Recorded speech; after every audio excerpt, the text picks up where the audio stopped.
Hello YouTube, we are back with what is going to be the last of our BT-14 locals. This was filmed at Sullys Abode, which is the local shop that we go to on every Thursday evening for our Digimon locals. Great shop, so if you're in the area, just feel free to check them out. They've got a ton of TCG stuff, board game stuff. So yeah, that's a quick shout out to them. I'm joined by my pinhead, my highwayman, the brother from another mother, TJ. It's me. I'm the nasally highwayman. I don't know. I felt like doing something different. It didn't work. But we have the first round here, which is going to be myself playing Red Hybrid, going up against Tyler playing his MirageGao deck. Tyler's a newer player to the shop, but he's been cooking lately from what I hear. So it was definitely a good matchup. You're going to be joining Ben's journey to what the fuck he's gonna play at Nats next week, and I've been trying out a bunch of different decks, and my indecisive self is just bouncing between a whole lot of different stuff. It also doesn't help that, as you know, TJ, that we both basically built everything. So I'm looking at my stuff and I'm like, ooh, this looks fun. Ooh, this. Yeah. We need to try and play test a bunch this week. Yeah, for sure, to try and lock in on some strategies. But yeah, anyways, this week should be good. We've got a good amount of BT-14 to wrap things up, as well as EX5 coming up. We're going to have our first locals with that on Sunday. So should have some good matches for you there. So be on the lookout for it. Check out our socials, which will be linked down below. We've got a new link tree, which will kind of help consolidate things. So that'll be in our video description. Thank you all for tuning in. For those who are new, welcome. And hopefully you enjoy what you're seeing and can keep tuning in with us. And for those who are continuously giving us our support, or your guys' support, thank you. And we really appreciate every one of you. But without further ado, let's hop right into the round over here. But yeah, I'm excited for EX5, man. It's finally here. We've got our decks built. I'm excited to see what you've cooked up. You've cooked up a crap ton of stuff, and I think it's going to be really fun. Yeah, man, it's just so refreshing because I think I said it before at the shop where no matter what we played, I just felt so bleh. Yeah, playing the game recently, that I was I need something. I need something new, and all these EX5 has definitely tipped the power scales more than any EX set has in the past. And on top of that too is also just it's brought more original decks in its set than any other EX set. Yeah. I could be wrong, or at least it feels like that. For sure. But we have a pretty good start from both of us.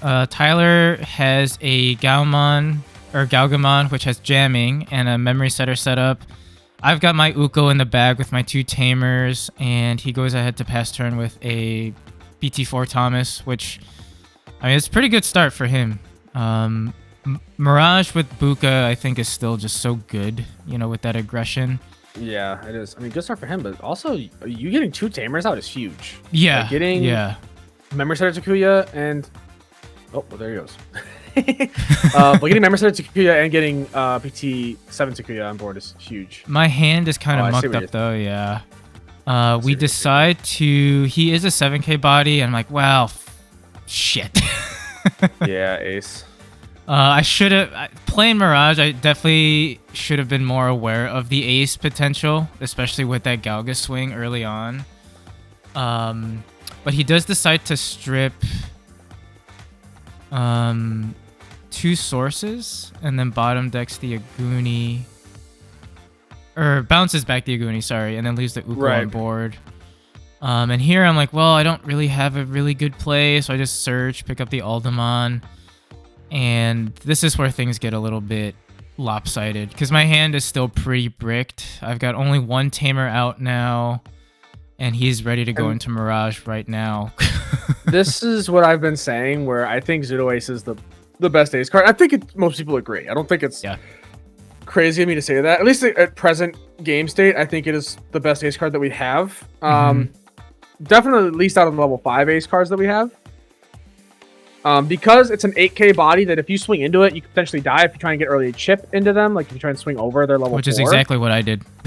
Yes, exactly what you were doing. On top of that too, the fact that he can strip two sources and bounce up means he's perfect for dealing with like hybrids, like we just we just witnessed. Even if you were a Goonie, he still would have bounced you, right? Yeah. Or not a Goonie if you were Alda, sorry. And then on top of that too, like if you're a level 5 that didn't come out of raising, like you don't have the egg source, you couldn't get bounced there. If you're a level 4 trying to swing over because you're just a bigger level 4, you get bounced there. Like it goes burr. It does, burr. And he's in a pretty good spot here. He's got 3 memory. He's got me down to 1 security. Unfortunately, my security, which was kind of the theme of the night, was just a bunch of hybrids and never really any tamers. And he decided he's able to just choke me to 1. He's got a BT-11 Mirage ready to he chokes me to 2, but if I do anything in terms of searching or draw power, he just completely ends me.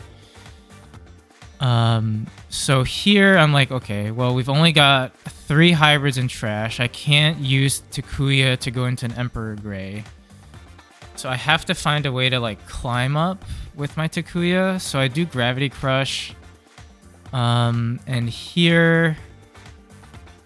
Oh no, I do have 5 hybrids. No, I have 4. Yeah, you have 4. I'm missing 1. So I guess potentially could have swung with Flame, but with this Mirage, drawing off of the Crow would completely end me. So we do climb into an Alda, and here I'm like, okay, well, we could try to Emperor and just kill the Mirage, getting the memory back from the Zudo. And then have another play to get rid of the Gauga, because I do have a Fire Drake in hand. Yeah, you do, which is pretty good. And Siako is not going to be able to do enough on its own. Even if he climbs up, I don't think he can. And this is where I get greedy, and I'm like, hoo, big guy, let's swing. You swing the aces again, doesn't he? Yeah. He goes, bleh, bleh. I'm like, oh, so strip your sources, which loses the +2 KDP and +1 check, which at that point he probably doesn't care about. We do Fire Drake now, this is still fine. Which is still okay. Which is still okay. Yeah, because you pop that. That goes bye-bye. I feel like it's almost, in a way, it's almost better, because I don't think you really... I mean, like, it sucks losing the Tamer, but you don't need it at that point. You still naturally do 2 checks. Yeah, but You got your pop. Mm-hmm. It does slow you down, so it's a little rough, but he has to hatch and then raise. So you have 2 turns, which is definitely enough time for Red Hybrid to do something. For sure. Because as long as you control his current board state, you're fine. Which, if he had another ace right now, he would be able to. You'd be in a bad spot. Correct.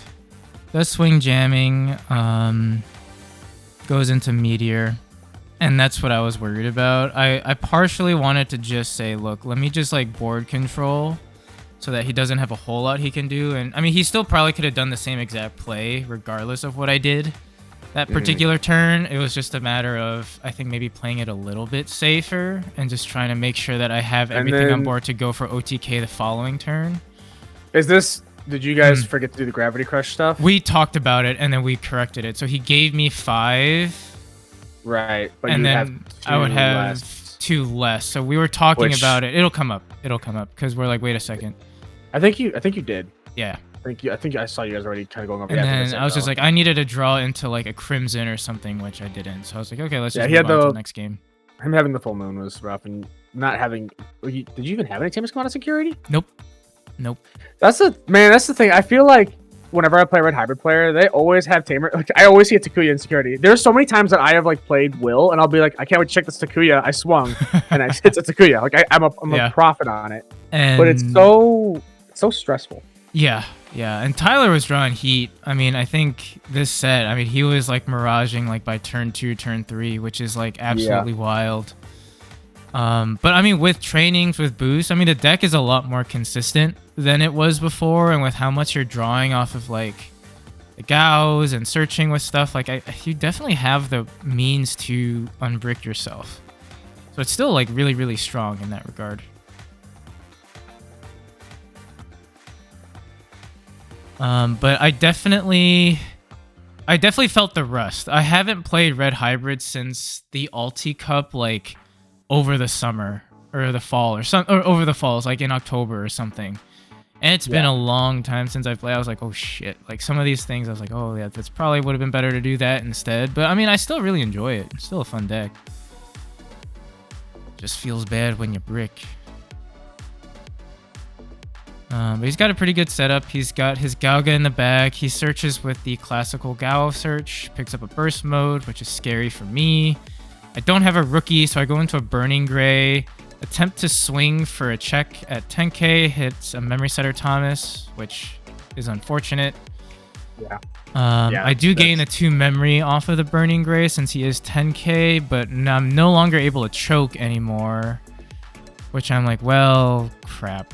I don't have a better play outside of playing the Memory Setter Takuya to give him 4, which is scary with that stack that he has. It is, but at the same time, I kind of have to. You kind of have to. You need that for early stuff. The thing I'm noticing too, the fact that you didn't see any Burning Grays. You didn't see any Burning Grays at all that game 1, which is like Burning Gray is so much more the gas of this deck. Yeah, and there's the Mirage right away. He gains a memory by bouncing top cutter security since I have 5 total. Yeah. We know he has the burst mode in hand. Well, the thing for you is you don't have any cards in hand. So I have nothing. Yeah, it doesn't. Burst mode's not a good play here because he wouldn't be able to do anything extra with it. He can make you both draw 1, which is fine. I'm just stuck on a timer now. I feel like I need a... For me, I was like, if I can get rid of this Mirage early, I might be able to do enough damage, because I also noticed at this point he hasn't gone into like a 4 or anything. He decides to swing with the Gao, which I feel like tells me that he doesn't have the 4. And he's searching, and which we can see in. Yeah, now he has the 4. There's a lot of options in there. Yeah, a lot of options in his hand. So at that point, I'm like, okay, members you just played. If I can get rid of the Mirage and just set up a presence, I'm like, I can probably sneak this away. Because he still has to build. He doesn't have anything raising. He's going to have to restart. If I can get enough aggression now, I felt like I was in a decent spot. So I go into a Burning Gray. He will be 10k 2 checks. I do Atomic for 1. So now he's 13k for 3 checks. I swing over it just to clear board. Yeah, that's definitely the smarter play. Make him have to rebuild. Yeah. And then here I'm like, okay, well, I don't have a good option to just keep him at 3. Oh no, I do. So we have a Goonie. But that's not bad. Not bad. I've got a body on board that he can't deal with. I've got something in the back, and I've got the Memory Setter. So I felt like I was in a pretty good spot. The Goonie can set up more stuff too. The only thing that's a little bit sad is that you're not going to have as much aggression with your stack. Yeah. Because he's not going to have that DP boost, the one digit evolving. But you have other ways, I think, of figuring that out. At this point, I'm like, okay, well, he just picked up the 5, which is scary, because I was like, he just picked up a 4 and a 5. He's a Mirage away from being able to do some damage. So I'm like, let's try to get things moving along here. We go into the Burning Gray to pop the Gao. And we decide to swing, head to training, which allows me to draw a card. Which at that point, I'm like, well, fuck. We're in trouble. We go ahead, swing for 1 check, and I hit a Thomas. Which... So that's the worst Thomas you could hit, too. Yeah. And then I play Takuya, and I'm like, well, I think that's game. Yeah. There's nothing you can do here. You needed so much more gas that turn. Yeah. And, I mean, checking training into Thomas... Your security didn't do you any favors, that's for sure. Tyler played it really well. He also is, like you said, he's drawing heat. He's seeing... If there was a time he was missing a piece, it didn't come up because he's seeing everything he could need. Yeah, he didn't have the Mirage, and it looks like he just drew right into the Mirage with the Mach Gao. Pops the Mirage boost to gain memory, then goes into Mirage, bouncing it. We'll gain 2, and then gain another 2. And at that point, I'm like, oh boy. Yeah, and he has enough tamers on board that he can just do it. Finally got a tamer out of security. But a little bit too late at that point. So that does do it for round 1. Pretty good showing as to why Mirage is still really, really, really good. I don't even know if Buka came up. No. Well, I mean, I guess against Red Hybrid, it doesn't really matter as well. No, it can. It can. And I mean, it can. Like if you're swinging low, it can. Yeah. But I guess I mean, the Emperor grade for BT-12 being only 11k, yeah. Yeah. That does make it a little bit different. Yeah. But well played. He ended up winning the entire event, so that was a good one. Yeah. He played really, really well. He's a good player, so it was definitely fun playing against him. I will continue my soul searching experience to try to figure out what I'm gonna do next week. I think Red Hybrid's still a good pick. Yeah. I think that was very unlucky. Takuya's not coming out until it was way too late. You were missing like pieces a lot. Like, I mean, was rough. Yeah, it's a fun deck. It's definitely a deck I need more practice with. So for those who do play it on the regular, feel free to let me know what you would have done differently, what sort of plays you would have seen that maybe I didn't see. I'd be curious to see what you guys think. Definitely appreciate a lot of you guys commenting now. We're getting a lot more traction and a lot more discussion too, which is really what we wanted to see with these videos, just to kind of help us grow as well as the community. So thank you guys who are doing that on the regular. We appreciate that. Hope you guys enjoyed the video. We will be moving on to the next one very shortly. So you'll be seeing that uploaded tomorrow by the time this gets uploaded. And we'll catch you on the flippy flip. Bye-bye.